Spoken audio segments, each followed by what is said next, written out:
My name is Eyal, and I'm one of the co-founders of Bancor protocol, and I've been in the space since 2011 when I discovered Bitcoin, and just want to tell all of you that it's been a very, very long wait. It's a very long wait for the first crypto killer app.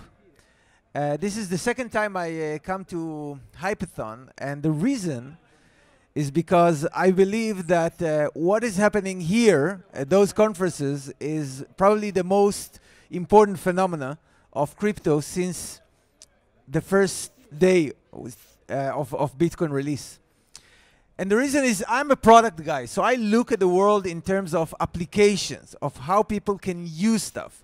And when I started, getting excited about the prospect of Bitcoin, it was very clear that whether it is, it means great social and economical change in the future, it's still going to take a lot of time for people to actually find something useful to do with it, because, to be frank, credit card worked just fine.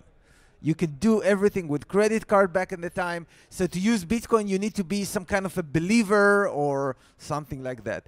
And there were some activities that you can use Bitcoin that are not allowed with credit card, but those did not give Bitcoin a great reputation. But if we think about money, what money is, how do we interact with money? There are actually three ways that people interact with money with each other. Only three ways. We use it for commerce. We buy and sell stuff from each other. We use money to lend to each other, and we use money for venture financing. And venture financing is when you give someone money and you want to have a share of the upside of what he will make, the value that he will create. It's a belief that someone can create value. And while everyone in the world is using money for commerce, and most of the people use money for lending, very few people in the world use money for financing, for venture financing. It's actually entrepreneurs and investors like VCs and angels, even investment bankers. Those are people that check out ventures and decide whether to allocate money. Now, this is even though it's a small crowd of people, it's a very important crowd of people. This is the crowd of people that made this miracle. It's all with venture financing. It's all with new companies, new ideas, new entrepreneurs, new technologies that replaces the old one. It's actually, if you think about it, venture financing is the difference between a primitive society and a technologically advanced one. And this, one of three use cases, is now working on crypto better than the old money. Not only it works better, but it's also bigger. Now there are more ICO investment than VC investment in early stage, which is staggering. Now, why that is? The reason is very simple. It's so simple. It's like comparing printing press to the internet. I mean, it's not a fair fight. You cannot compare old paper-based solution. Most of them actually regulated. The entire media world was regulated. You cannot compare it to new technological solutions like the internet or like the blockchain that now allows financing, venture financing, by allocating a token. Allocating a token and making sure that this token has value, has utility. Some people, they tell me, oh, this company, they don't need a token, or this operation, they don't need a token. And I tell them, look, here's a little thought experiment. Think of any company in the world. This company has customers. Those customers, they pay money for that company. When they pay money, it means that the company can tomorrow go and say, I'm going to do an ICO, and I'm going to give 10% discount if you pay with my token. That's it. By doing something so simple, is it like the simplest ICO terms in the world? They just created an economy of their customers. And if they grow, guess what? The economy will grow. So this thing will be acting like a gift certificate, a loyalty point, and a share all in one with zero cost. So there's no company that doesn't need a token, because there's no company that doesn't need money. Hallelujah.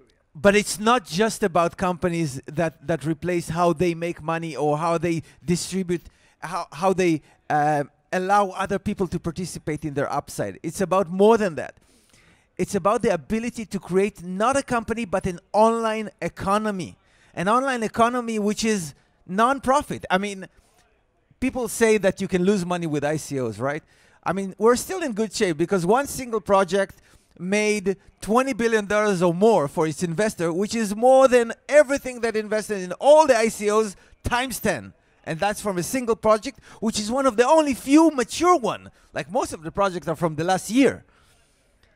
So when you're talking about this project, you realize it's not a for-profit company. It's a non-profit foundation. What is it?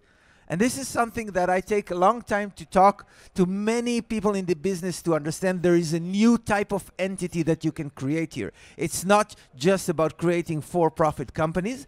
It's about creating non-profit economies as well. Economies that actually create superstructure, like a super company that made up of many, many, many small companies that are all for-profit.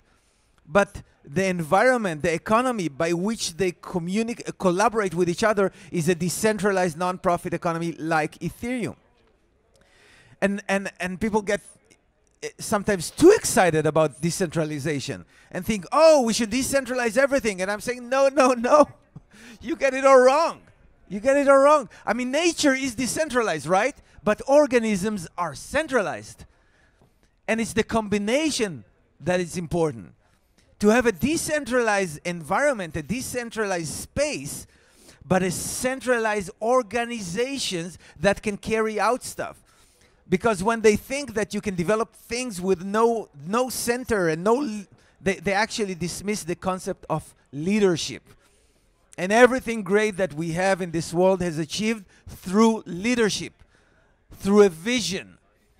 And we should not forget that as well. So there is a lot of rejection toward ICOs from the old crypto, I would say, audience. Because the old crypto audience was all about engineers and speculators. And that's fine, that's great. It is an engineering marvel, and it's a great investment. But now it's a great solution for venture funding. So you have new audience. You have the investors and you have the entrepreneurs. And they're coming, and not everyone likes the new audience, like immigrants to your country. I mean, you used to have a specific type, way of thinking. And if you think about all the Bitcoin wars, are wars between engineers and business people. And I think that, we define ourselves, we discover ourselves, we understand what we are through that process. It's great.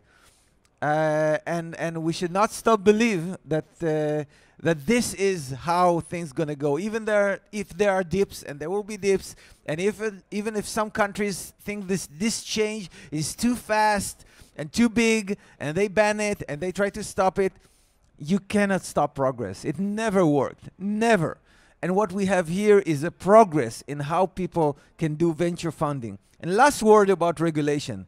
People talk about regulation all the time. It's important to remember those regulations were written in a pre-internet world, in an old world where you couldn't go and look up the company, when you couldn't go and join a forum and talk to other people and warn them about this being a scam, when you couldn't go to a LinkedIn to see the profile and the endorsement of the team. This is the world that those regulations was written for, to protect the consumer from his ignorance. But at this day of age, ignorance is a choice. So people should be left to make up their own mind. Thank you very much.